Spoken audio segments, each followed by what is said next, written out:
Welcome to the Untold Tales Audio Anthologies. Written by Howard Loring and narrated by Melissa Del Toro Schaffner.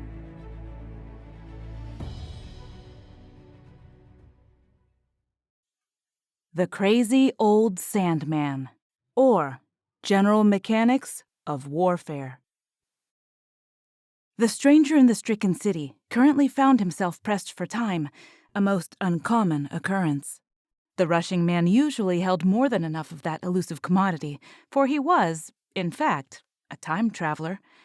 As a rule, his agenda was fixed and unchanging, and normally it flowed flawlessly. Not today. No, on this occasion, his vaulted calculations were undeniably off. Given the present mission's parameters, that was ironic as well as inconvenient. The subject of this operation was the greatest mathematical mind the world had yet produced. Still, the stranger was running late, and time was of the essence. He did know that the old man he sought had to be nearby, for his general whereabouts on this particular day were well known to history. Yet, the city was large, and given its wall was now breached, many frightened citizens were crowding the narrow streets, intent on seeking a safe haven. There was none. Nevertheless, the determined stranger, who was taller by a head compared to the populace, hadn't accounted for the mass of struggling humanity he'd come upon, and wading through it was setting him behind schedule. The standing confrontation had been underway for nearly 2 years now, an unheard-of circumstance given the combatants involved. The attacking legions consisted of battle-hardened troops, well-versed in siegecraft, and a walled city, as a rule, was no long-term obstacle for them to face. The old man inside was, though, as they had all quickly learned. The Roman commander was especially impressed. Marcus Claudius Marcellus had already subdued the rest of the large island, filling his time while awaiting the city's slow starvation. But this strategy had failed to deliver capitulation. However, always proficient, he was a most observant man, and lately, this crafty warrior had noticed a hidden weakness in the wall. Also, Hannibal was now standing in the wings, so to speak, so Marcellus was truly an impatient general with more battles left to fight. Still, he needed Sicily first. Of course he'd get it, but he wanted the old man holed up in Syracuse as well. For this reason, the night before, he had issued the order. "He must be taken alive," he stressed to his young second-in-command. "This old legend is a wonder, a human enigma. At all costs, he must not be killed." "Sir," protested his earnest second, "that may not be possible. The city will be in chaos. Things happen quickly, and butchering legionnaires don't stop to think." Marcellus looked up at this statement, ready to bark in disagreement. Yet, seeing his junior's earnest, professional demeanor, he didn't. He took instead another approach, employing a different strategy altogether. "We must know what he knows," he said slowly, for emphasis. "You weren't here then. You didn't see it. We were attacked before we even landed, by several monstrosities he'd created, weapons completely unknown to man." His second knew this. Everyone did. The innovative contraptions were now famous throughout the empire. The first devices were especially hideous, gigantic towers having movable arms containing huge hooks. These expertly plucked several galleys from the sea itself, hurling them into other ships.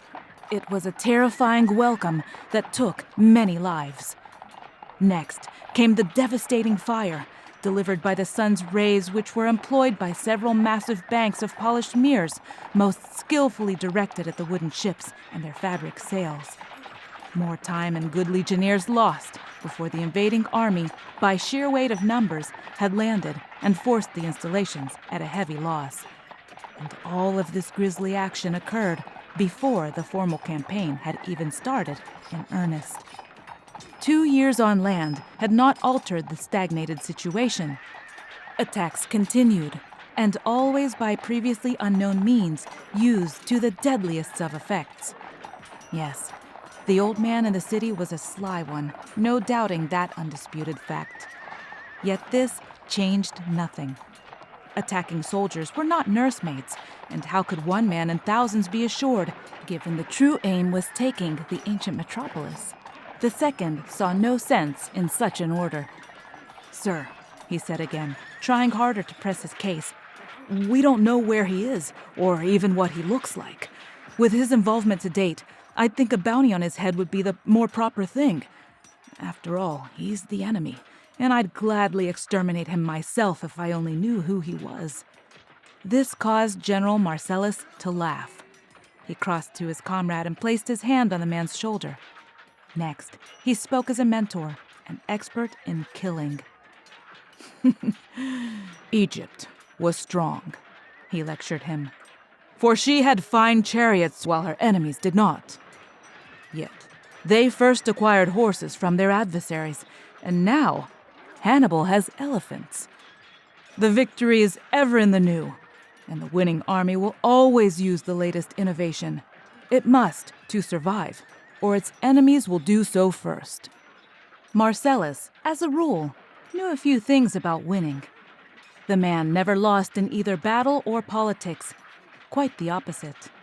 He'd already been consul 3 times, an unheard-of thing for a commoner, and he'd hold the vaulted office twice more. As for the military side, the great warrior had risen from nothing without the benefit of family connections or influential friends conveniently placed in upper-level politics. This general had seemingly advanced on merit alone, and he was very good at liquidating the enemy, and also for arranging vast numbers of others to do so. Undefeated in any previous endeavor, Marcus Claudius Marcellus could well afford to be magnanimous now. He patted his second's armored shoulder, affectionately, as a concerned and loving father would do. "See the bigger picture," he said softly. "This is a great gift, just awaiting the taking, and we should pluck it. Who knows what else he could come up with, given time." His second in command, a competent man, made the proper connection. The old one was more than just a costly inconvenience. He was a valuable military commodity. Still, this experienced soldier knew the order itself would mean nothing once the real fighting started. The conflagration was well underway when at last the stranger reached the proper district in Syracuse. Yet it raged near the far wall, still at some distance.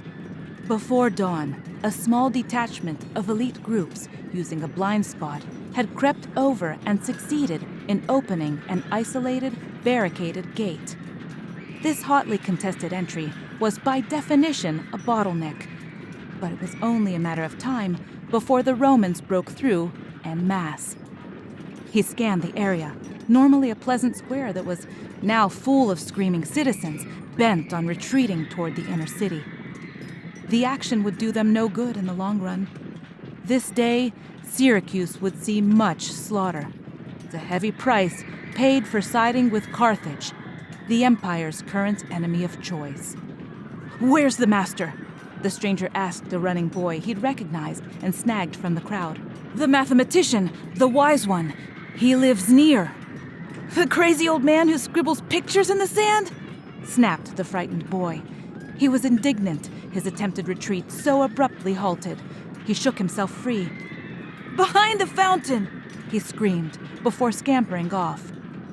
The stranger made his way over now, easily passing through the quickly thinning crowd. Indeed, the old man he sought, hidden from view and oblivious to the unfolding action around him, was sitting and leaning against the short wall of the fountain. He held a long stick in his hand and was looking down at many figures, ovals and lines that he had drawn in the sand. "Master," said the stranger, "we must make haste. The time is nigh, for the wall is finally breached. The city's soon to be overrun with invading legionnaires. They'll be looking for you, and, as I've explained, there'll be no safety here." The old man did not answer. He was engrossed by his symbols, making incisive connections that others would not reconstruct for over 1,000 years. So great was his vast concentration, that he was quite unaware of anything else around him. "Master, please!" begged the harried stranger in a louder voice, and this time the old man turned to look up at him. "Oh," he observed, "it's you again. Back as you said you'd be, I see. What's that you mentioned? The wall is truly breached?" The stranger only nodded. "Well, that's it, I suppose," the mathematician flatly stated. "I've done what I could. These Romans are most persistent." By now, the square was completely deserted, but the sounds of combat were getting closer, with screams and the din of clashing weaponry filling the nearby streets. "We must hurry," the stranger reiterated. The old man sighed, but didn't move beyond looking once more to the symbols in the sand before him. "No," he said, "I'm close now, and I must know. If time is short, then I will use it well, by making my final connection while I can." The time traveler was now the one who sighed. He knew further argument was moot. No one, not even he, could tell the great Archimedes of Syracuse what to do. Next, a few defenders ran by the fountain, retreating deeper into the city. The stranger turned and walked into the center of the square. He didn't wait long. A dozen legionnaires appeared, bloody, with weapons drawn. The stranger raised his arms. The Romans, constantly looking to each other, advanced slowly. "Archimedes is here," announced the tall man in a strong voice. "He wishes to surrender and won't resist. By order of General Marcellus himself, he's to be taken alive." By this time, other Romans were swarming in like ants to sweet honey, flooding the square. Most, however, kept moving, passing the unfolding situation. The original contingent now surrounded the stranger, effectively sealing him off. A centurion, identified by the plume of his helmet, looked to the ancient, still recumbent figure behind the fountain. "Are you sure?" he stiffly asked the taller man. "Many swine would gladly say anything to stave off their miserable fate. I've no moment to waste. Is this true?" The stranger, resigned, only nodded. The centurion then grunted and walked over. Time would tell. They both knew. "Are you Archimedes?" he snarled. There was no answer as the old man was once more absorbed in his ongoing labor. "Are you Archimedes of Syracuse?" then screamed the exacerbated warrior. But again, there was no response. He stepped forward and poked the seated man with his weapon. This was too much for the genius. He'd had enough. "You're standing on my circles!" the defeated old man cried out in despair, dismayed by the rude action. Now, the centurion didn't hesitate. There was more killing to be had this day, and he and his men wanted their fair share of the butchering, and the booty to follow. Without thinking twice, he dispatched the old man with one blow of his sword. "Forward, boys!" he shouted. They all ran off, joining the increasing throng of the invading Romans. Then the centurion remembered the stranger, and he turned to confront him. Yet he was no longer there. At this time, General Marcellus was outside the now burning city, being kept abreast of the unfolding action by frequent dispatches borne by unending runners. He had just mounted his horse. A rider approached and pulled up beside him. "It's done," he said to the general, who nodded at the message. They both trotted off, each ruminating the consequences of the finalized event. Soon, Marcellus spoke. "He had to die?" the warrior asked. "There was no other way?" "None," said the time traveler, now dressed in Roman garb. "It had to be thus, for the world needs time, as I've explained. Events will change, but at a pace, and he would have set things too far ahead of the proper schedule, I'm afraid." But the crafty stranger had again arranged things to place Marcellus in a good light, just as he'd said he would. History would judge the general innocent of involvement in the terrible deed. History would be wrong in this case, of course. "Archimedes was more than just a very clever man," explained the stranger. He wasn't only a great mathematician or a superb engineer. He was a true visionary. Marcellus nodded, being well aware that his companion would know. His enormous powers lay beyond normal understanding. The general knew this, for the unique man had secretly aided his career advancement on many occasions in the past, and this added assistance had always been most effective, with Marcellus ever pleased by the positive outcome. Of course, the great warrior was unaware of the time traveler's broader agenda, given he was ignorant of his larger, ongoing mission to amend the altered flow of history. Yet, with the current operation at last succeeding, this bit of antiquity was indeed corrected, for Carthage would now be denied further weapons born of Archimedes' awesome fertile mind, and without them, she would no longer expand to conquer the rising Rome, nor usurp her place in absorbing the greater part of Europe. So presently, as history originally intended, Rome would be the empire to rise and fall, and once more, the proper consequences of the original timeline would then naturally follow. And unknown to Marcellus, this would occur because the tall stranger's mission had been successful. Archimedes was dead. "What now?" he asked. "When will I see you again?" "Hannibal awaits," was the answer, cheerfully given. "And your future fame is assured, never fear." Marcellus relished the thought of this, but he wanted details. The Roman turned to inquire further, but he didn't. He couldn't. The horse trotting beside him was now without a rider. The tall, time-traveling stranger, his own mission now accomplished, had vanished. Thank you for listening. We love our listeners, fans, and patrons here at Untold Tales, and we hope you love the stories that we're bringing to you month after month on the first of each month. Please consider leaving us a review on Podchaser. Once again, thank you so much for listening, and have a wonderful day.